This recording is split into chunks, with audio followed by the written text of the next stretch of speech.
আল্লাহ পাক বলছেন ওয়ামা হাদিহিল হায়াতুদ দুনিয়া ইল্লা লাহুন ওয়া লাইবুন ওয়া ইন্নাদ দারাল আখিরাতা লাহিয়াল হায়ানু লাউ কানু ইয়ামালুন। এই দুনিয়া হচ্ছে নিছক খেল তামাশা, এটা আর কিছুই নয়। জীবনের প্রকৃত আবাসস্থল হচ্ছে আখিরাত। এই দুনিয়া একটা মোহ, এই মোহের পেছনে মানুষেরা ঘুরছে, বিবি বাল বাচ্চা এর পেছনে ঘুরছে। অথচ এই বিবি বাল বাচ্চা কিয়ামতের দিন মুসিবত হয়ে দাঁড়াবে মানুষের জন্য। একটা মোহের মধ্যে মানুষ পড়ে আছে, খেল তামাশার ভিতরে পড়ে আছে। আল্লাহ পাক বলছেন কুল মাতাউদ দুনিয়া কালিলুন ওয়াল আখিরাতু খায়রুন লিমান ইত্তাকা। বলো দুনিয়ার সমস্ত সম্পদ খুবই নগণ্য, আর যে ব্যক্তি পরকালকে বিশ্বাস করে, পরকালের কামনা করে, সেই খোদাভীরু লোকদের জন্য পরকাল হচ্ছে প্রকৃত আবাসস্থল। সেই জায়গাটাই হলো আসল জায়গা। ওই জায়গার জন্য কিছু তৈরি করতে হবে। কোরআনে কারিমে রব্বুল আলামিন বলছেন আরাদিতুম বিল হায়াতিদ দুনিয়া মিনাল আখিরাহ ফামা মাতাউদ দুনিয়া ফিল আখিরাতি ইল্লা কালিল। তোমরা কি পরকালের জীবনের বিনিময় এই দুনিয়ার জীবনটাই বেশি পরিতুষ্ট হয়েছো? অথচ দুনিয়ার জীবনের সুখ সম্পদ তো পরকালের তুলনায় খুবই নগণ্য। পরকালের সুখ অনেক বেশি, পরকালের দুঃখটা অনেক বেশি, সুখটাও অনেক বেশি। পরকালটা স্থায়ী, সুতরাং দুনিয়া মুহে না পড়ে পরকালের জন্য জীবনটাকে পরকাল ভিত্তিক জীবন তৈরি করো। আল্লাহ পাক বলছেন ফাম্মা মান তাগা ওয়া আসারাল হায়াতাদ দুনিয়া ফাইন্নাল জাহিমা হিয়াল মাওয়াব। অথবা যে ব্যক্তি বিদ্রোহ করেছে এবং দুনিয়ার জীবনকে অগ্রাধিকার দিয়েছে, তার জায়গা হচ্ছে জাহান্নাম। জোরে বলেন নাউজুবিল্লাহ। যে ব্যক্তি আল্লাহর সঙ্গে বিদ্রোহ করেছে আর পরকালের জন্য পাথর জোগাড় করে নাই, দুনিয়াকে অগ্রাধিকার দিল, পরকালকে ভুলে গেল, তার জায়গা হলো জাহান্নাম। ওয়াম্মা মান খাফা মাকামা রাব্বিহি ওয়া নাহান নাফসা আনিল হাওয়া ফাইন্নাল জান্নাতা হিয়াল মাওয়াব। আর যে ব্যক্তি আপন প্রভুর সামনে উপস্থিত হওয়াকে ভয় করেছে এবং আপন প্রবৃত্তিকে লালসা মুক্ত করেছে, লালসার হাত থেকে রক্ষা করেছে, আল্লাহ রাব্বুল আলামিন কিয়ামতের দিন তার জন্য রেখে দিয়েছেন জান্নাত। তার জন্য কোন জায়গা? জান্নাত। আমাদেরকে পরকাল ভিত্তিক জীবন যাপন যদি করি, তাহলে কবরের জবাবগুলি খুব আসান হবে। আর যদি পরকাল ভিত্তিক জীবন যাপন না হয়, কবরটা মুসিবতের জন্য মুসিবত হয়ে যাবে। হযরত ওসমান রাদিয়াল্লাহু তাআলা আনহু কবরের কাছে গিয়ে খুব কাঁদতেন। সাহাবায়ে কেরাম প্রশ্ন করেছেন, হুজুর, রাসূল করিম সাল্লাল্লাহু আলাইহি ওয়াসাল্লাম যখন জান্নাত ও জাহান্নামের ওয়াজ করেন, তখন তো এত বেশি আপনি কাঁদেন না, যত বেশি কাঁদেন কবরের কাছে এসে, কারণ কি? হযরত ওসমান রাদিয়াল্লাহু তাআলা আনহু বলতেন, আমার সাথীরা, আমি আমার হাবিবের কাছে, আল্লাহ রাব্বুল আলামিনের রাসূলের কাছে আমি শুনেছি এই কবরটাই হলো প্রথম স্টেশন, এই কবরটাই হলো প্রথম ইমিগ্রেশন কাউন্টার। এই জায়গায় কেউ যদি ধরা পড়ে যায়, কারো যদি চার্জশিট হয়ে যায়, সব জায়গায় ধরা পড়ে যাবে। হাসরে মিজানে সিরাতে কোনো জায়গায় নাজাত পাবে না। আর এই কবরটা যদি কেউ মুক্তি পেয়ে যায়, মিজান সিরাত হাসর সব জায়গা থেকে আল্লাহ তারে ভালোভাবে পার করে দিবেন। এটা হলো আসল জায়গা, মারাত্মক জায়গা, খুব মারাত্মক জায়গা। আমি এটাকে ইমিগ্রেশন কাউন্টার বলেছি আমার ভাষায়।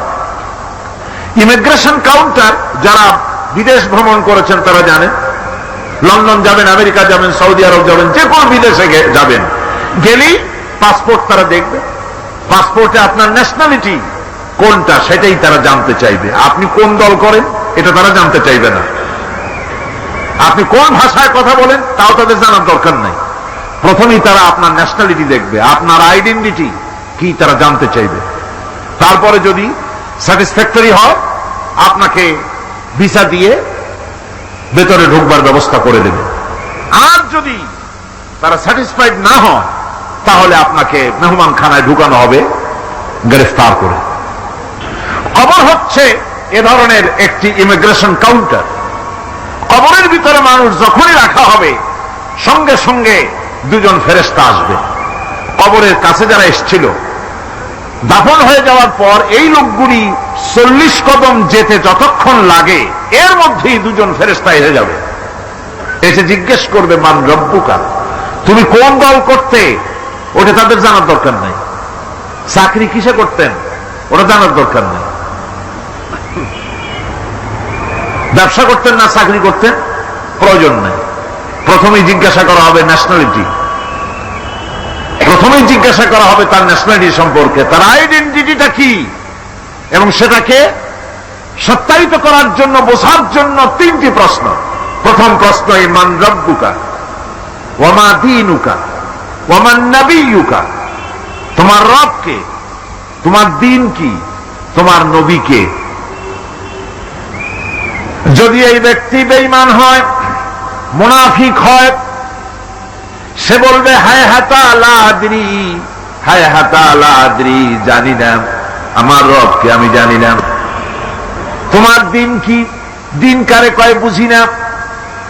এরপরে আল্লাহর নবী জনাবে মুহাম্মদ রাসূলুল্লাহ সাল্লাল্লাহু আলাইহি ওয়াসাল্লামকে দেখানো হবে, বলা হবে মা কুনতা তাকুলু ফি হাদার রাজুল, এই ব্যক্তি সম্পর্কে তোমার ধারণা কি নিকে? বলবে আমি চিনি না। নাউযুবিল্লাহ। বাস, এরপরে তার যা হবার তাই শুরু হয়ে যাবে। আর যদি বান্দাটা মুমিন হয়, প্রশ্ন করা হবে মান রব্বুকা, জবাব দেবে রব্বি আল্লাহ, আমার রব আল্লাহ রাব্বুল আলামিন। ওয়া মা দীনুকা, দীনুনা ইসলাম, আমার দিন হচ্ছে ইসলাম। এরপরে আল্লাহর নবীকে দেখানো হবে। কয়েক রকমের বর্ণনা আছে। কোন বর্ণনায় আছে হুজুরের আকারে দেখানো হবে, অথবা রাসূলকে সরাসরি দেখানো হবে। বলা হবে মা কুনতা তাকুলু ফি হাদার রাজুল, এই লোকটি সম্পর্কে ধারণা কি? মুমিন ব্যক্তি বলবে হাদা নবিয়ুনা মুহাম্মাদুর রাসূলুল্লাহ সাল্লাল্লাহু আলাইহি ওয়াসাল্লাম, ইনি আমার তো সেই নবী মুহাম্মাদুর রাসূলুল্লাহ সাল্লাল্লাহু আলাইহি ওয়াসাল্লাম। আমরা যদি এই রকমের জবাব দিতে পারি, আল্লাহ কবুল করো। সকলে জোরে বলেন আমিন। জবাব হয়ে যাওয়ার পর গায়ব থেকে আওয়াজ আসবে, ফাফরিশু বিল জান্নাতি ওয়ালবিসু বিল জান্নাহ, ও আমার ফেরেশতারা, আমার এই বান্দাকে জান্নাতের পোশাক পরাইয়া দাও আর কবরটাকে জান্নাতের বিছানা বিছাইয়া দাও। জান্নাতের পোশাক পরায় দাও, জান্নাতের বিছানা বিছাইয়া দাও। ইলা মাদ্দা বাসারিহি, তার চোখের দৃষ্টি যত দূর যায় কবরটা ততটা প্রশস্ত করে দাও। এরপর বেহেশতের পোশাক পরাইয়া, বেহেশতের বিছানা বিছায়া ফেরেশতা বলবে নম কানাউমুল হুরুস, ঘুমিয়ে যাও। দুলামিয়া যেমন বাসর সজ্জায় নতুন বউ নিয়ে আরামে ঘুমায়, এরকম আরামে ঘুমায় যাও। ইলা ইয়াউমিল কিয়ামা, কিয়ামত পর্যন্ত ঘুমায় থাকো, আরামে ঘুমিয়ে থাকবে। এরপরে সিংহায় ফুৎকার হবে, সিংহার ফুৎকারের আওয়াজে তার ঘুম ভেঙে যাবে। বলবে ইয়া ওয়াইলানা মান বাসানা মিন মারকাদিনা, হায় আফসোস, আমার এত আরামের ঘুম থেকে কে আমাকে জাগ্রত করলো, আমার ঘুমটারে নষ্ট করলো কে? আওয়াজ আসবে হাযা মা ওয়াদার রহমান ওয়া সাদাকাল মুরসালুন, এটা হচ্ছে রহমানের সেই ওয়াদা, আর মুরসালিনরা, নবীরা সত্য কথাই বলেছিলেন, সেই কিয়ামত অনুষ্ঠিত হচ্ছে। আমার বন্ধুগণ, সেজন্য এই দুনিয়ার মোহে পড়ে থাকলে পরে দুনিয়ায় যারা অগ্রাধিকার দিবে দুনিয়াকে পরকালের তুলনায়, জবাব দিতে পারবে না কবরের ভিতরে গিয়া। আর যারা পরকালকে অগ্রাধিকার দিবে, দুনিয়ার চাইতে পরকালকে বেশি অগ্রাধিকার দেবে, আর আল্লাহর ভয় কলিজার ভিতরে রাখবে, কবরের জবাব সঠিকভাবে দিতে পারবে, কিয়ামতের দিন আল্লাহ রাব্বুল আলামিন তাদের জন্য জান্নাত দান করবেন। জোরে বলেন আমিন। দুনিয়াটা হচ্ছে দুনিয়া যেখানে আমরা আছি। আমি আগেই বলেছি দুনিয়া হচ্ছে আদনা শব্দ থেকে এর উৎপত্তি হয়েছে। তুচ্ছ, নিকৃষ্ট, এটার দাম নাই, এটার মূল্য নাই। হযরত ইবনে কাইয়িম রাহিমাহুল্লাহ নওয়ারাল্লাহু মারকাদাহু ওয়া জাআলাল জান্নাতা মাথওয়াহু, হযরত ইবনে কাইয়িম তিনি বলছেন, সুন্দর করে বলছেন দুনিয়া সম্পর্কে, মা মাদা ফিদ দুনিয়া আহলামুন ওয়া মা বাকিয়া মিনহা আমানি ওয়াল ওয়াক্তু বাইনাহুমা দায়ুন। মা মাদা ফিদ দুনিয়া আহলামুন, জীবনের যে অংশ ফেলে এসেছি সেটা আজ একটা স্বপ্ন। ওয়া মা বাকিয়া মিনহা আমানি, আর জীবনের যে অংশ সামনে বাকি আছে সেটা এখন একটা আকাঙ্ক্ষা। ওয়াল ওয়াক্তু বাইনাহুমা দায়ুন, আর এর মাঝখান থেকে সময় সব চলে যাচ্ছে। কত বড় কথা চিন্তা করেছেন? জীবনের যে অংশ ফেলে এসেছি তা আজকে স্বপ্ন, তা আজ কি বলেন? স্বপ্ন। আর সামনে যা আছে সেটা আকাঙ্ক্ষা, আর মাঝখান থেকে সময় সব চলে যাচ্ছে। এরপরে তিনি বলছেন, وَمَنْ يَسْحَبِ الدُّنْيَا يَكُنْ مِثْلَ قَابِضٍ عَلَى الْمَاءِ خَانَتْهُ فُرُوجُ الْأَصَابِعِ। দুনিয়াদারের অবস্থা হচ্ছে এই, কেউ যদি দুই হাতে পানি খামসায় ধরে, দুই হাতে কি ধরছে বলে? দুই হাতে পানি খামসায় ধরেছে, খুব মজবুত করে ধরেছে, দুই মুখ পানি। বলেন থাকবে কতটুকু? কতটুকু থাকবে? এক ফোঁটাও থাকবে না, কারণ তার আঙ্গুলের ফাঁক তার সাথে খেয়ানত করবে, আঙ্গুলের ফাঁক দিয়া পানিগুলি সব বেরিয়ে চলে যাবে। সুতরাং দুনিয়া যারা চায় তারা ঠিক পানি খামসায় ধরলে পানি যেমন হাতের ভেতর থেকে খেয়ানত করে চলে যায়, যারা দুনিয়া চায় দুনিয়াও তাদেরকে এভাবে ফাঁকি দিয়ে চলে যায়। তবুও দুনিয়ার মায়া মানুষের এত বেশি। আল্লাহর নবী বলেন, লাউ কানা লি ইবনি আদামা ওয়াদিন মিন যাহাবিন লাহাব্বা ইয়াকুনা লাহু সানিন। এই পৃথিবীতে যদি কাউকে একটা মাঠ ভরে যদি সোনা দেওয়া যায়, লোকটা বলবে রব্বুল আলামিন, আমি যদি আরেকটা মাঠ এরকম সোনা ভরা পেতাম।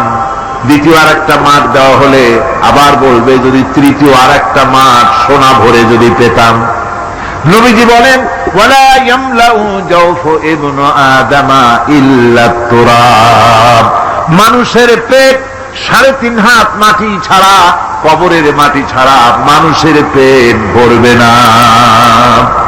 আরো চাই, আরো চাই, চাওয়ার কোনো শেষ নাই। মানুষ এভাবে করে দুনিয়ার মহব্বতে এমনি পাগল হয়ে যায়, শুধু দুনিয়ার মহব্বত, পরকালকে বেমালুম ভুলে যায়। আমি কিন্তু কথা বুঝাতে চাই নাই যে পরকালের মহব্বতে, পরকালের ভয়তে বা পরকালের জন্য দুনিয়া আপনি বাজার ঘাট, বেচা কিনা, ব্যবসা বাণিজ্য সবকিছু ভুলে যান, না তা নয়। ভুল বোঝার কোনো কারণ নাই। পরকালকে অগ্রাধিকার দিতে হবে, মানে দুনিয়াটা চিরস্থায়ী জায়গা নয়। চিরস্থায়ী হচ্ছে কোনটা? আখিরাত। চিল্লায়গণ কোনটা? সুতরাং এখানে যা করতে হবে, আখিরাতের জবাবদিহিমূলক জীবনযাপন করতে হবে। আপনি ব্যবসা করবেন, ওজনে কম দিতে পারবেন না, আপনি খাদ্যে ভেজাল দিতে পারবেন না, চুরি করতে পারবেন না, ডাকাতি করতে পারবেন না, জেনা করতে পারবেন না, বদমাশি করতে পারবেন না, মদ খেতে পারবেন না, সন্ত্রাসী হতে পারবেন না, হাইজ্যাকার হতে পারবেন না, চাঁদাবাজ হতে পারবেন না, মুনাফাখোর হতে পারবেন না, আপনি চোরা কারবারি হতে পারবেন না, ঘুষখোর হতে পারবেন না, সুদখোর হতে পারবেন না। এই সব কাজ পরকালকে বিশ্বাস করলেই এ সমস্ত কাজ থেকে মানুষ বিরত থাকতে পারে। কথা ঠিক কিনা? এটাই হচ্ছে পথ। সুতরাং এই পৃথিবী থাকবে না, এটা কি চিরকাল থাকবে না? এর একটা পরিসমাপ্তি ঘটবে। যেমন করে সারা বছর লেখাপড়া করার পর কলেজে, বিশ্ববিদ্যালয়, মাদ্রাসায়, হাই স্কুলে, সব জায়গায় সারা বছর লেখাপড়া করার পর যেমন পরীক্ষা দেওয়ার একটা দিন আসে, সারা বছর ব্যবসা করার পর হিসাব নিকাশ করার যেমন একটা সময় আসে, সারা মাস চাকরি করার পর বেতন পাওয়ার যেমন একটা দিন আসে, সারা জীবন চাকরি করার পর পেনশন পাওয়ার যেমন একটা সময় আসে, অনুরূপ ভাবে এই দুনিয়া যেদিন শেষ হয়ে যাবে, আল্লাহ নির্ধারিত সময় শেষ হয়ে যাওয়ার পর একটা সময় আসবে যখন আল্লাহ রব্বুল আলামিন সব শেষ করে দিবেন, লন্ডভন্ড হয়ে যাবে, কিছুই থাকবে না। কোরআনে কারিমে আল্লাহ সব বলেছেন, কোরআনে সব আল্লাহ বলে দিয়েছেন। আল্লাহ পাক বলেন এই পৃথিবীর সব কেমন ভাবে ধ্বংস হবে তার চিত্র আল্লাহ পাক কোরআনে কারিমে তুলে ধরেছেন। ইযাস সামাউ ফাতারাত ওয়া ইযাল কাওয়াকিবু তাসারাত ওয়া ইযাল বিহারু ফুজ্জিরাত ওয়া ইযাল কুবুরু বু'সিরাত। যখন আকাশসমূহ দীর্ণ বিদীর্ণ হয়ে যাবে, তারকাগুলি বিক্ষিপ্ত হয়ে ছিটকে পড়বে, আর সমুদ্রগুলি উচ্ছ্বসিত হয়ে পড়বে, কবরগুলি সব তার ভেতরে যা আছে উদ্গীরণ করে দেবে, তারকাগুলি স্থিমিত হয়ে যাবে। এরপরে সমস্ত আকাশগুলি কাতাইয়িস সিজিল্লিল কুতুব, কিতাবের পৃষ্ঠার মতো একটার পরে একটা ঠাস ঠাস করে পড়তে থাকবে, চূর্ণ বিচূর্ণ হয়ে ভেঙে চুরে একাকার হয়ে যাবে। পাহাড়গুলিকে উড়িয়ে দেওয়া হবে, চন্দ্র এবং সূর্য একাকার হয়ে যাবে। আল্লাহ রাব্বুল আলামিন বলেন ফাইদা বারিকাল বাসার ওয়া খাসাফাল কমার ওয়া জুমিআশ শামসু ওয়াল কমার। চক্ষু যখন বিস্ফারিত হয়ে যাবে, চাঁদ যখন তার আলো হারিয়ে ফেলবে, সূর্য যখন তার আলো হারিয়ে ফেলবে, চাঁদ আর সূর্য সব একাকার হয়ে যাবে, সেই সময় অবস্থাটা কি চিন্তা করো। মানুষ হয়রান হয়ে দৌড়াদৌড়ি করবে। ওয়াহুমিলাতিল আরদু ওয়াল জিবালু ফাদুক্কাতা দাক্কাতান ওয়াহিদা। জমিন এবং পাহাড়গুলির মধ্যে আল্লাহ রাব্বুল আলামিন সংঘর্ষ বাঁধিয়ে দিবেন, পাহাড়গুলি ভেঙে চুরে টুকরা টুকরা হয়ে যাবে, পাহাড়গুলি উঁচু করে জমিনের উপরে আছাড় মেরে আল্লাহ রাব্বুল আলামিন ভেঙে চুরে চুরমার করে দিবেন। সুবহানাল্লাহ। ওয়া তাকুনুল জিবালু কালইনিল মানফুস, পাহাড়গুলো পেঁজা ধোনা তুলার মতো করে উড়িয়ে দেওয়া হবে, পাহাড় উড়ে যাবে। সুবহানাল্লাহ। পাহাড় পাথরের তৈরি করা পাহাড়, এই পাহাড়গুলি তুলার মতো হয়ে উড়বে কিভাবে? আমি এই দৃশ্য নিজের চোখে কিছুটা হলেও দেখছি। আজ থেকে 10 দিন আগে আমি ইতালি সফর করে এসেছি। ইতালির রাজধানী রোম। রোম প্রাচীন সভ্যতার লালন ভূমি। কোরআনে কারিমে সূরায়ে রোম রয়েছে, এই রোম সেই রোম। এখানের বাদশার কাছে রাসূল করিম সাল্লাল্লাহু আলাইহি ওয়াসাল্লাম হেরাক্লিয়াসের কাছে চিঠি পাঠিয়েছিলেন, সেই রোম।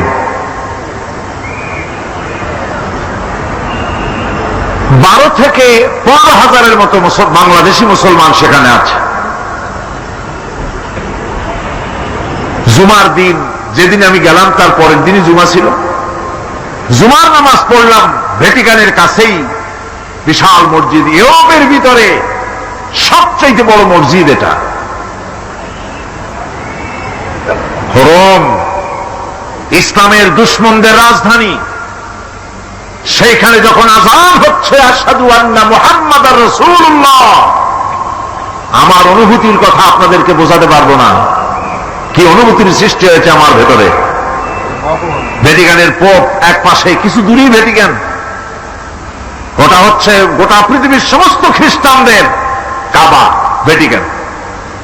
তার পাশেই বিশাল মসজিদ, সেখানে নামাজ পড়লাম।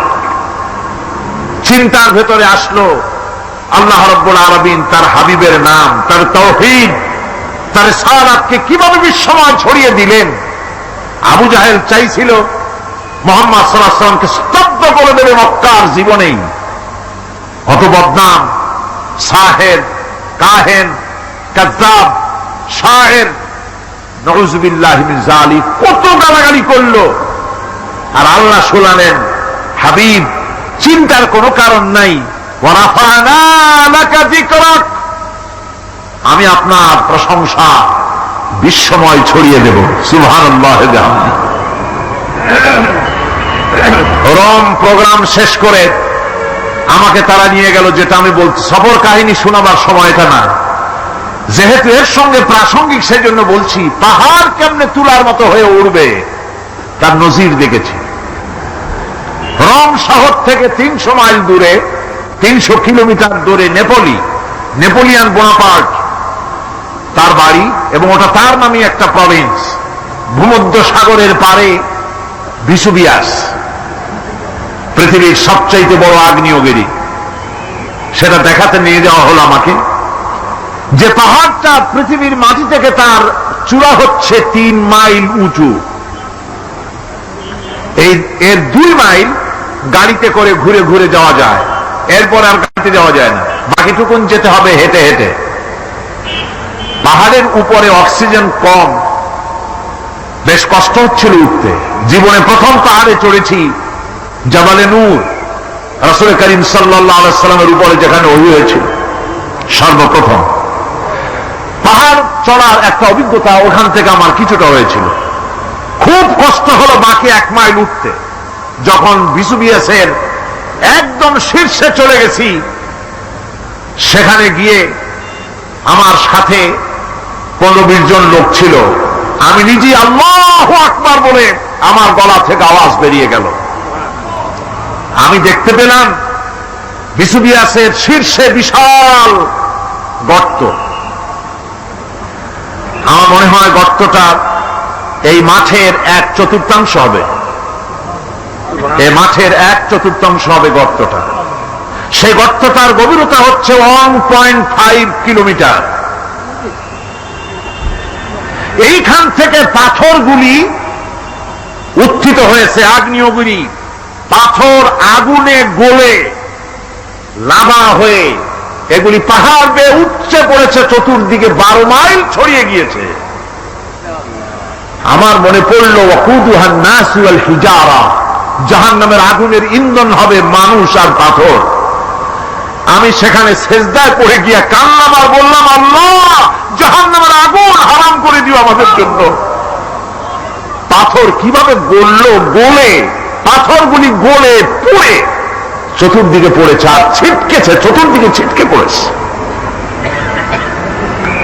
সেই পাথরগুলি ছিটকে ছিটকে যেগুলি পুড়ে পড়েছে, সেগুলিকে দূরে সাদা রঙের বলে মনে হয়, কোনোটা সাদা কোনোটা কালো, মনে হয় যেন তুলার মতো হয়ে পড়ে আছে চতুর্দিকে।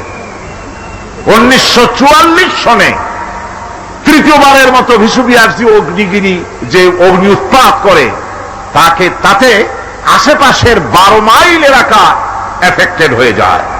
পাথরগুলি গলে এভাবে বিধ্বস্ত করে দিয়েছে।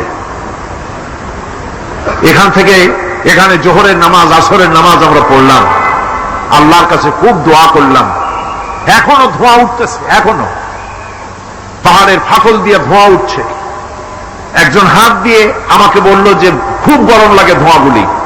ওখানকার লোকেরা বলল যে ভেতরে এখনো আগুন আছে, তবে সুপ্ত, যে কোনো মুহূর্তে আবার তা জাগ্রত হতে পারে। আমরা সেখান থেকে নেমে এলাম। একটু কিছু দূর গিয়েই সেখানে হলো পম্পেই শহর।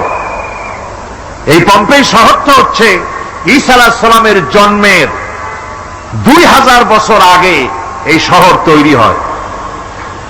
ঈসা আলাইহিস সালামের জন্মের 179 বছর পর ভূমিকম্প হয়। সেই ভূমিকম্পে গোটা পম্পেই শহরটা পৃথিবীর মানুষের চোখের আড়াল হয়ে যায়, ধ্বংস হয়ে যায়, মাটির তলায় রাত হয়ে যায়। আজ থেকে 200 বছর আগে মাটি খনন করতে গিয়ে এই শহর আবিষ্কৃত হয়। পুরা শহরটা খুঁড়ে তারা বের করেছে 180 হেক্টর জমিনের উপরে এই বিশাল শহর। ঘুরে ঘুরে দেখলাম গাড়ি চলে না সেখানে, পায়ে হেঁটে দেখতে হলো। প্রশস্ত রাস্তা, আজ থেকে 4000 বছর আগের মানুষেরা রাস্তা বানাতে জানতো পাথর দিয়ে, এবং রাস্তার দুধারে তাদের ছিল ফুটপাত, পানির ব্যবস্থা, নগরায়নের সব রকমের সুযোগ সুবিধা। তারপরে সেখানে বিচারালয়, এরপরে দোকানপাট, বাজারঘাট, সবকিছুর ব্যবস্থা রয়েছে। বিশাল বিশাল পাথরগুলি দিয়ে পিলার তৈরি করা। ভাবলাম এই পিলারগুলি, এই পাথরগুলি তারা কিভাবে ক্রেন ছাড়া এত উপরে উঠালো কি করে, আমার মাথায় আসলো না। পাথর কেটে কেটে সুন্দর সুন্দর অঙ্কন শিল্প তারা করেছে। এরপরে ঘুরতে ঘুরতে বাদশার রাজার বাড়িতে গিয়ে ঢুকলাম। সেখানে গিয়ে দেখলাম উলঙ্গ এত মূর্তি পাথরের তৈরি করা। পাথর কেটে কেটে দেওয়ালে যৌন মিলনের এমন কোন অশ্লীল ছবি নাই যা তারা সেখানে তৈরি করে নাই। উলঙ্গ মূর্তি আর উলঙ্গ যৌন মিলনের অসংখ্য ছবি দিয়ে এই এলাকা ভরা। তখন আমি বুঝলাম আল্লাহর গজব হওয়ার কারণটা কি, এই শহরটা মাটির নিচে হরপ হয়ে যাওয়ার কারণটা কি। আল্লাহ পাক জেনা ব্যভিচার যে দেশে বেশি হয় আল্লাহ পাক বরদাস্ত করেন না। দুশ্চরিত্র যে দেশের মানুষ দুশ্চরিত্র হয়ে যায়, জেনা ব্যভিচার বেশি হতে থাকে, আল্লাহ হরপ করে দেন, গজব দেন। এই গজব এক এক সময় এক এক রকমের হয়ে আসে। কখনো মাটির নিচে দাবায় দেন, কখনো মহামারী, কোন দেশে কলেরা, কোন দেশে জলোচ্ছ্বাস, কোথাও ভূমিকম্প, আর সর্বশেষ এই জেনা ব্যভিচারের জন্য আল্লাহ পাকের চূড়ান্ত, এই যৌনতার অশ্লীলতার জন্য চূড়ান্ত গজব বর্তমান বিশ্বের জন্য এইডস। আল্লাহ পাক এই গজব দিয়েছে। বন্ধুগণ, আমি সেই জায়গা, আমি সেখানে যা দেখলাম যে আল্লাহ পাক পাহাড়গুলিকে কিভাবে উড়াবেন, এটা অস্বীকার করার কোন উপায় নাই। বিশ্বাস তো করতামই, তবে হযরত ইব্রাহিম আলাইহিস সালাম যেমন বলেছিলেন, রব্বি আরিনি কাইফা তুহিল মাউতা, হায় আল্লাহ তুমি মরাকে জিন্দা করবা কেমনে? আল্লাহ পাক বলেন আওয়ালাম তুমিন, তুমি বিশ্বাস করো না? ইব্রাহিম আলাইহিস সালাম বললেন বালা, অবশ্যই বিশ্বাস করি, ওয়ালাকিন লিয়াতমাইন্না কলবি, যদি চোখে দেখতাম তাহলে আমার অন্তরাত্মা খুব ঠান্ডা হতো। আল্লাহ রাব্বুল আলামিন চোখে দেখায় দিলেন জিন্দা কেমনে মুর্দা হবে, মুর্দা কেমনে জিন্দা হবে, আল্লাহ দেখায় দিলেন। পাহাড় উড়ায় দিবেন আল্লাহ রাব্বুল আলামিন। একথা কলিজার মধ্যে এটার উপর ঈমান বিশ্বাস, কিন্তু আল্লাহ চোখে দেখাইছেন, ঈমান আরো মজবুত হয়েছে, যা ছিল আরো মজবুত হয়েছে। সুবহানাল্লাহ, আল্লাহর ভয়তে কলিজা কেঁদেছে। আমি পাহাড়ের উপরে কেঁদেছি, যার যার হয়ে কেঁদেছি। বন্ধুগণ, আল্লাহ সুবহানাহু ওয়া তাআলা এই জন্য বলেছেন কুল সিরু ফিল আরদ, আমার জমিন ঘোরো, ভালো করে দেখো, কাইফা কানা আকিবাতুল মুকাজ্জিবিন, মহাসত্যকে যারা অস্বীকার করেছে তাদের পরিণতি আমি কি করে দিয়েছি, এগুলি চোখে ভালো করে তাকায় দেখো। আমার বন্ধুগণ, সুতরাং এই পৃথিবীর অবসান হবে, এই পৃথিবী ধ্বংস হবে, এই পৃথিবী চূড়ান্ত ভাবে শেষ হয়ে যাবে। ও হ্যাঁ, আরেকটি কথা বলতে হয়, সেটা হচ্ছে যে এই রোম থেকে আর একটু দূরে 900 মাইল দূরে হচ্ছে সিসিলি। 900 মাইল দূরে, সেখানে এই সিসিলি মুসলমানেরা শাসন করেছিল 350 বছর। সেই সিসিলিতে রয়েছে 360টা মসজিদ মুসলমানদের করা। সমস্ত মসজিদগুলি আজ তালা বন্ধ, একটা মসজিদও খোলা নাই। সেখানকার মুসলমানেরা ওয়াজ শুনতে এসেছিল রোমে। আমি তাদের জন্য পরামর্শ দিয়েছি যে গভর্নমেন্টের কাছে তোমরা দাবি জানাও যে অন্তত একটা মসজিদের দরজা আমাদের জন্য খুলে দাও। রোমের অবস্থানরত প্রবাসী বাংলাদেশি মুসলমানেরা আমাকে বলেছে, তাদের অনেকের বাড়ি চট্টগ্রামও আছে, আমাকে বলেছে তাদের চোখে পানি আসছে বলার সময় যে চিরাময় তাফসীর মাহফিল যখন আসে কলিজাটা কাঁদতে থাকে যাওয়ার জন্য। তো যাওয়া তো সম্ভব না এত দূর থেকে, আমাদের সালাম বলে দিবেন যত লোক আসবে, আর আমাদের জন্য দোয়া করতে বলবেন যেন এই রোমের ভিতরে আমরা ইসলামের আদর্শের ভিত্তিতে আমরা যেন চলতে পারি। আপনারা দোয়া করুন তাদের জন্য। ভাইরা আমার, এই পৃথিবী একদিন পরিসমাপ্তি ঘটবে এবং আল্লাহর দরবারে আমাদেরকে উঠতে হবে এবং সেখানে আমাদের বিচার হবে। সেখানে আমাদের কি হবে? বিচার হবে। আল্লাহ পাক বিচারটাকে নির্ভুল করার জন্য, সঠিক করার জন্য প্রত্যেকের গলায় আমলনামা ঝুলাই রাখছেন, এখানে রেকর্ডের ব্যবস্থা করা হয়েছে। আল্লাহ পাক বলছেন ওয়া কুল্লা ইনসানিন আলজামনাহু তাইরাহু ফি উনুকিহি। যারা শয়তানি করত, যারা মানুষকে খুন করত, এই মানুষগুলি এত ভালো হয়ে গেল, যারা চুরি ছেড়ে দিল, ডাকাতি ছেড়ে দিল, জানাবে বিচার ছেড়ে দিল, এত ভালো হয়ে গেল, পৃথিবীর মধ্যে সেরা মানুষ তারা হয়ে গেলেন। জোরে বলেন সুবহানাল্লাহ। নবীর সাহাবীরা পৃথিবীর শ্রেষ্ঠ সন্তান, নবীর সাহাবীরা পৃথিবীর সেরা মানুষ, তাদের চাইতে সেরা মানুষ নবীদের পরে আর কেউ হতে পারে না। জোরে কোন সুবহানাল্লাহ। নবীর পরে পৃথিবীতে শ্রেষ্ঠ মানুষ কারা? সাহাবায়ে কেরাম রিদওয়ানুল্লাহ তাআলা আলাইহিম আজমাইন। ওনারা তো কুফরের মধ্যে ছিলেন, শিরকের মধ্যে ছিলেন, চুরি ডাকাতি জেনা ব্যভিচার এমন কোন পাপ নাই যা করা হয়নি। তারপরে যখন আল্লাহর নবীর কাছ থেকে তাওহীদ, রিসালাত ও আখিরাতের দাওয়াত পেলেন, কি সোনার মানুষ এক একজন হয়ে গেলেন। সুবহানাল্লাহ। যারা ছিলেন নারীর সতীত্বের জম, তারা হয়ে গেলেন নারীর সতীত্বের পাহারাদার। যারা মানুষের মাল চুরি করত, ডাকাতি করত, তারা রাতভর মানুষের মালের পাহারা দিল, মানুষের রক্তের পাহারা দিল। সুবহানাল্লাহ বিহামদি। রক্ত সম্পদের পাহারা দিল। রাসূল বললেন খায়রুল কুরুনে কারনি, সর্বশ্রেষ্ঠ যুগ তো আমার যুগ। বন্ধুগণ, এরপরে একটা জীবন আসবে, ওই কিয়ামতের ময়দানে। এই পরকালের বিশ্বাসটা গুরুত্বপূর্ণ ব্যাপার, আমাদের সব কিছুর হিসাব দেওয়া লাগবে। আল্লাহ পাক বলেন ইন্নাস সামআ ওয়াল বাসারা ওয়াল ফুআদা কুল্লু উলাইকা আনহু মাসউলা। নিঃসন্দেহে মানুষের শ্রবণ শক্তি, দর্শন শক্তি এবং তার অন্তঃকরণের কল্পনা সম্পর্কে আল্লাহ রাব্বুল আলামিনের কাছে জিজ্ঞাসিত হতে হবে। কান দিয়া কি করেছিল, চোখ দিয়া কি করেছিল, মুখ দিয়া কি করেছিলে, হাত দিয়ে কি করেছিলে, সবকিছুর জবাব আল্লাহ রাব্বুল আলামিনের কাছে দিতে হবে। সবটার জবাব দিতে হবে, কোনো কিছু বাদ যাবে না। এমনকি মনের ভিতরে যে কল্পনা আমরা করি, এই কল্পনার হিসাব আল্লাহর দরবারে দিতে হবে। কোরআনে কারীম বলছেন وَإِن تُبْدُوا مَا فِي أَنفُسِكُمْ أَوْ تُخْفُوهُ يُحَاسِبْكُم بِهِ اللَّهُ। মনের ভিতরে তুমি যেটা কল্পনা করো সেটা প্রকাশ করো, অথবা তুমি গোপন রাখো, যাই তুমি করো না কেন আল্লাহ রাব্বুল আলামিন এর হিসাবও তোমার কাছে নেবেন।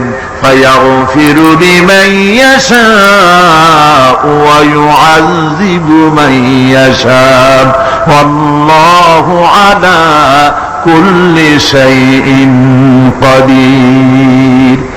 মহান আল্লাহ পাক বলেন, করার পর তোমার মনের ভিতরে কি কল্পনা করেছিলে ওইটার হিসাব আমি নেব।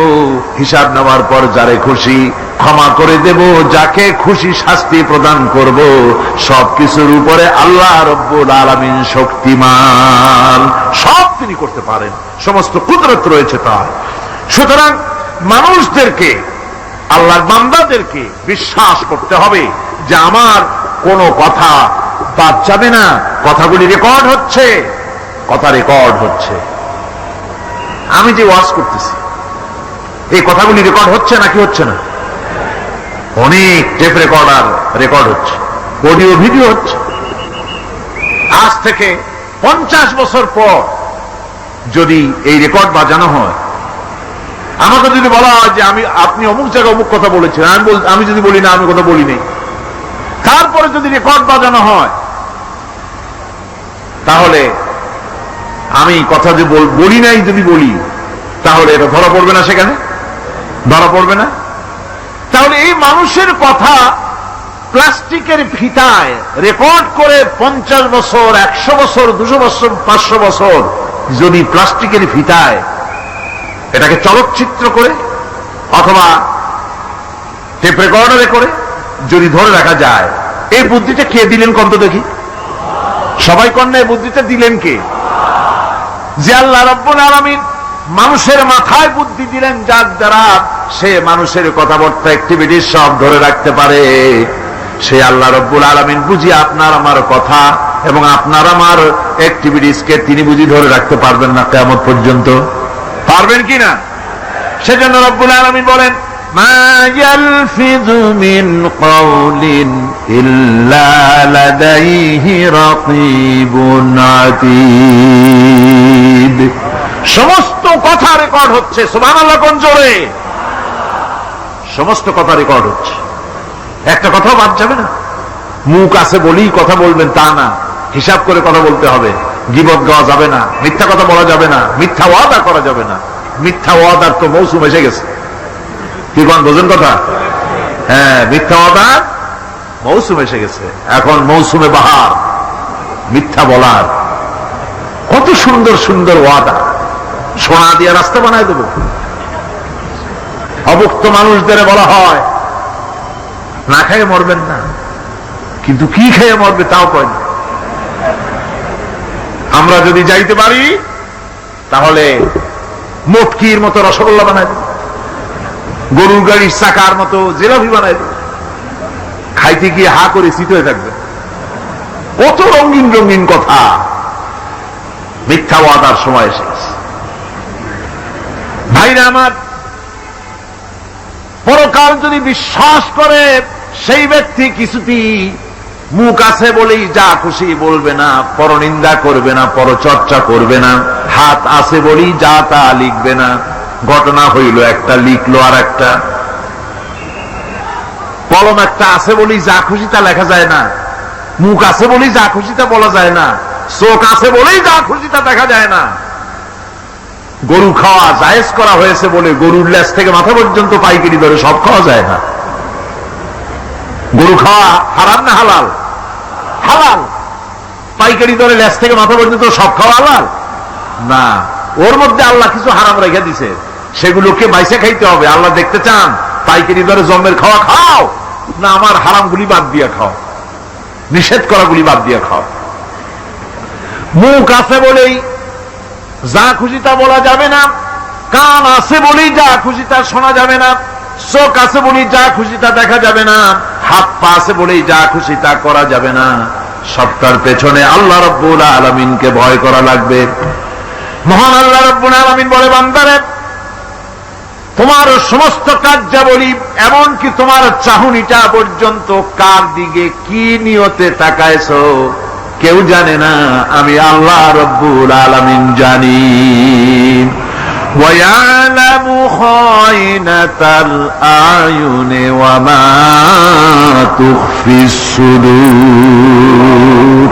তোমার অন্তঃকরণ কি জিনিস গোপন করে আর তোমার চক্ষু কি লুকোচুরি খেলে আমি টের পাই।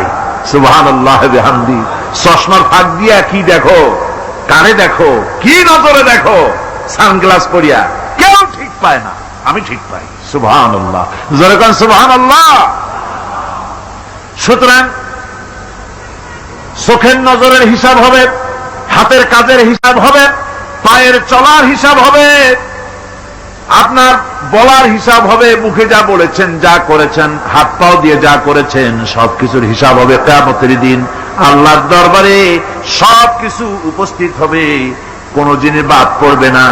ফামান ইয়ামাল মিসকাল যাররাতিন খায়রান ইয়ারা ওয়া মান ইয়ামাল মিসকাল যাররাতিন শাররান ইয়ারা। ছোট্ট একটা ভালো কাজ যদি করো তাও হাজির করা হবে সামান্যতম ভালো কাজও তোমার বাদ পড়বে না। আর ক্ষুদ্রতম কোন খারাপ কাজ করলে তাও উপস্থিত করা হবে, সব তোমার সামনে, কোন জিনিস বাদ পড়বে না। সব দেখতে পাবে কিয়ামতের দিন, ভালো কাজটাও আর খারাপ কাজটাও আল্লাহর কাছে সেদিন আল্লাহ পাক মানুষের সামনে উপস্থিত করে দিবে। আল্লাহ পাক বলছেন,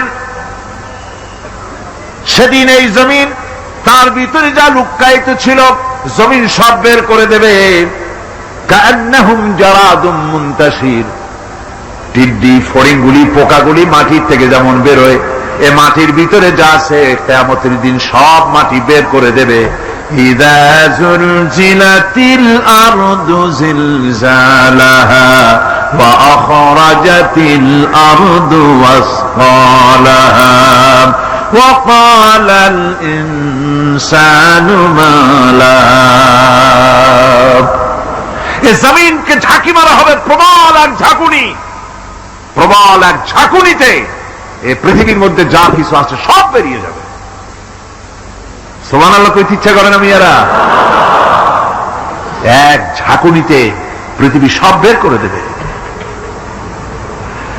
মানুষ হয়রান হয়ে বলবে কি হয়েছে, এ মাটির হলোটা কি? আমার বন্ধুগণ, মানুষ হয়রান হয়ে গিয়ে বলবে মাটির কি হলো? আল্লাহ রাব্বুল আলামিন বলেন ইয়াউমাইযিন তুহাদ্দিসু আখবারাহা বিআন্না রাব্বাকা আওহা লাহা। জমিনের উপরে যা ঘটেছে জমিন তা সব বের করে দেবে, সব প্রকাশ করে দেবে। আর এটা এই জন্য হবে যেহেতু তার রবের হুকুম হয়েছে, তার রব হুকুম করেছে বের করবে। জমিনের ভিতরে আছে যা সব বেরিয়ে যাবে, আকাশ ভেঙে পড়বে, পাহাড় উড়ে যাবে, জমিনের ভিতরে যা আছে সব উপরে চলে আসবে। পৃথিবীতে সব শেষ, কিচ্ছু নাই, আকাশ নাই, পাহাড় নাই, সমুদ্র নাই, সব একাকার, চন্দ্র নাই, সূর্য নাই, তারকা নাই, গ্যালাক্সি নাই, মহাশূন্য নাই, সব শেষ। আল্লাহ রাব্বুল আলামিন সমস্ত ফেরেশতাদেরকে শেষ করে দিবেন, সকলের মওত হয়ে যাবে, কেউ আর থাকবে না। এমনকি হযরতে আজরাইল মালাকুল মউত তিনিও থাকবেন না, সব আল্লাহ রাব্বুল আলামিন মৃত্যু করে দিবেন।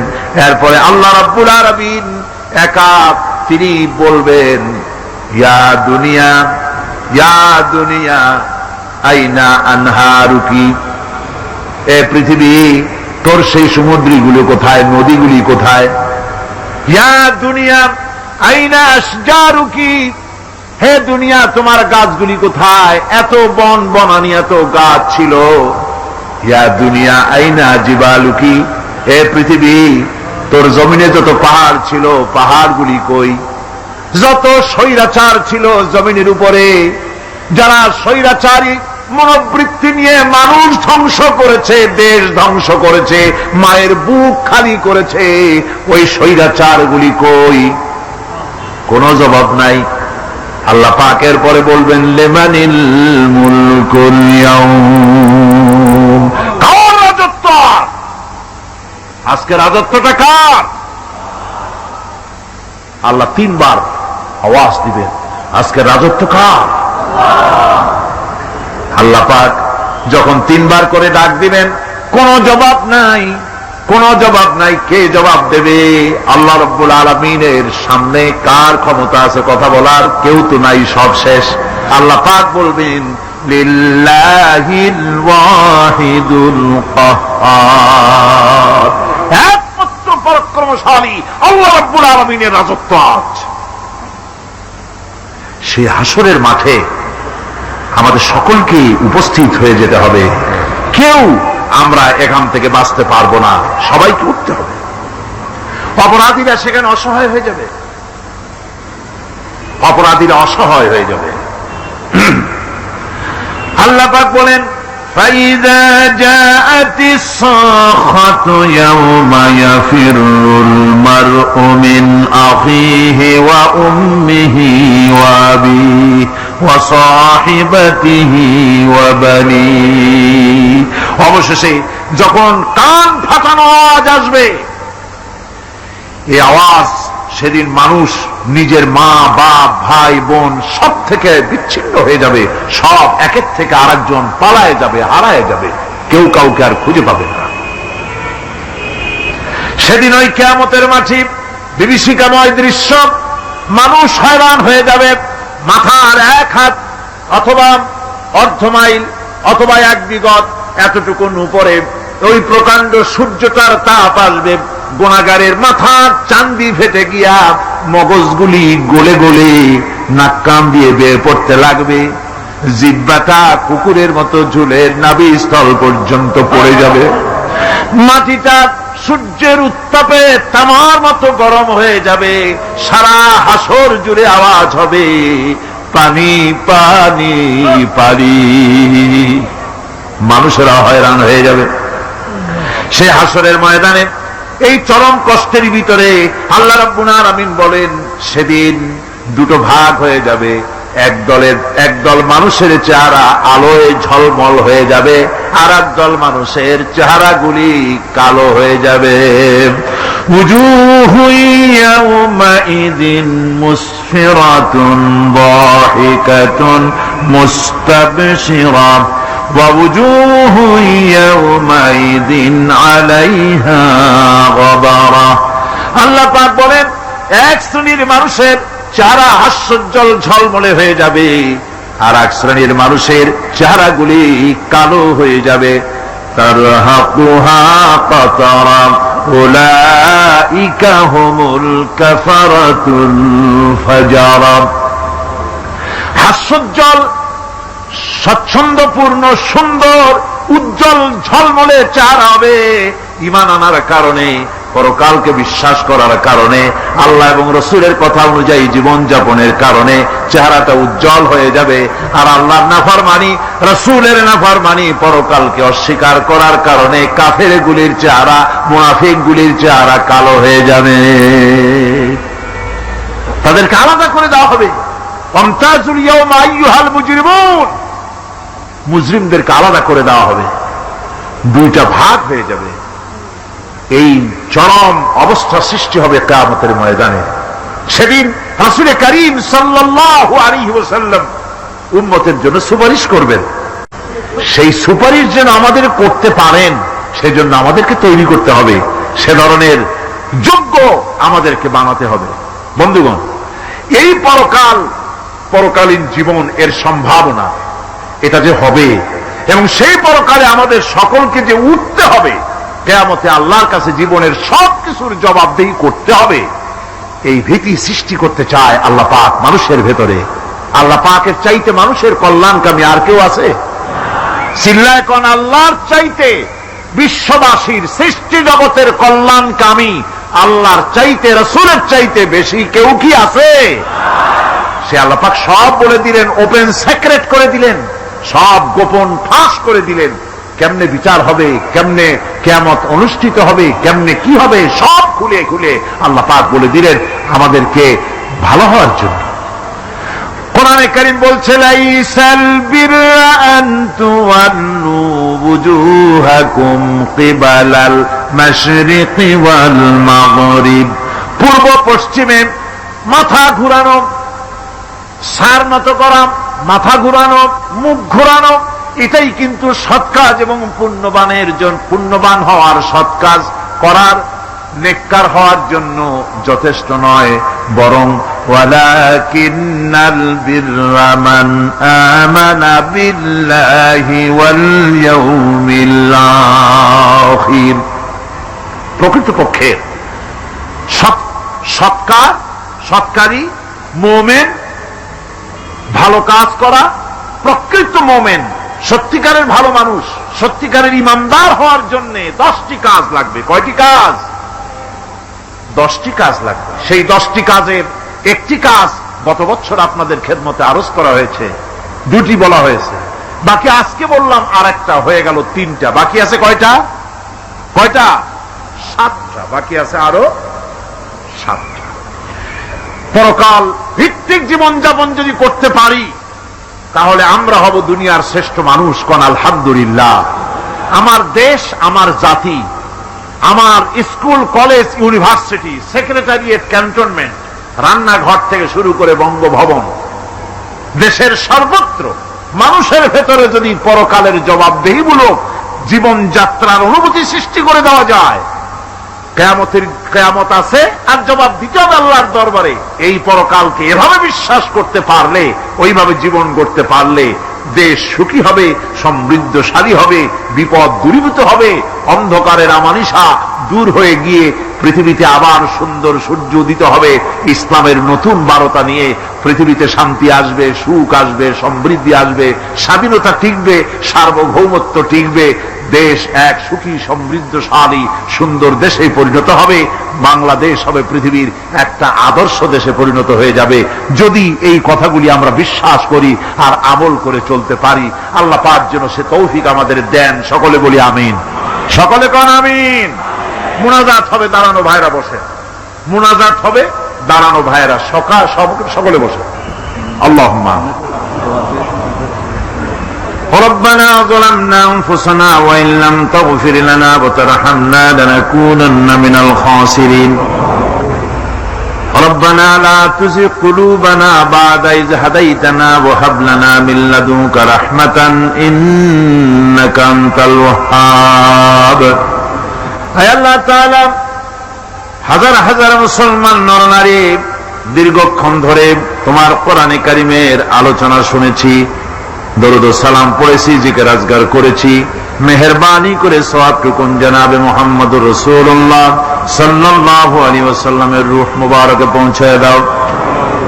হে আল্লাহ তাআলা, तमाम পৃথিবীর মাটির নিচে যত মুমিন মুমিনাত শুয়ে আছেন তাদের আরওয়ার পরে সওয়াব পৌঁছায় দাও। রব্বুল আলামিন, আমাদের মধ্য থেকে মা বাপ যাদের দুনিয়া থেকে বিদায় হয়ে গেছে, কবরগুলিকে জান্নাতের টুকরা বানায়া দাও। রব্বির হামহুমা কামা রব্বায়ানি সগীরা। সকলে পড়েন রব্বির হামহুমা কামা রব্বায়ানি সগীরা। আয় আল্লাহ তাআলা, আমাদের পীর মুর্শিদ, আমাদের উস্তাদ, আমাদের ভাই বোন, আত্মীয় স্বজন যার যা মারা গেছে সকলকে ক্ষমা করে দাও। গোটা পৃথিবীতে আজকে যত মুসলমান বেঁচে আছেন সমস্ত মুসলমানদের গুনাহ খাতা মাফ করে দাও। সমস্ত মুসলমানদেরকে এক বানায় দাও, নেক বানায় দাও। মুসলমানদের জিন্দেগির গুনাহ খাতা মাফ করে দাও।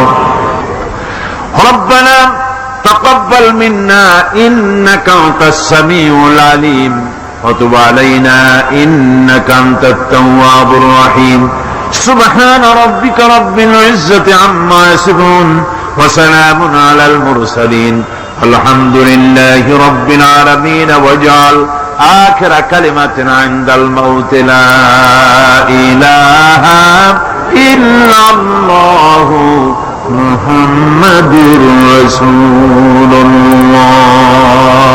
আসসালামু আলাইকুম ওয়া রাহমাতুল্লাহ।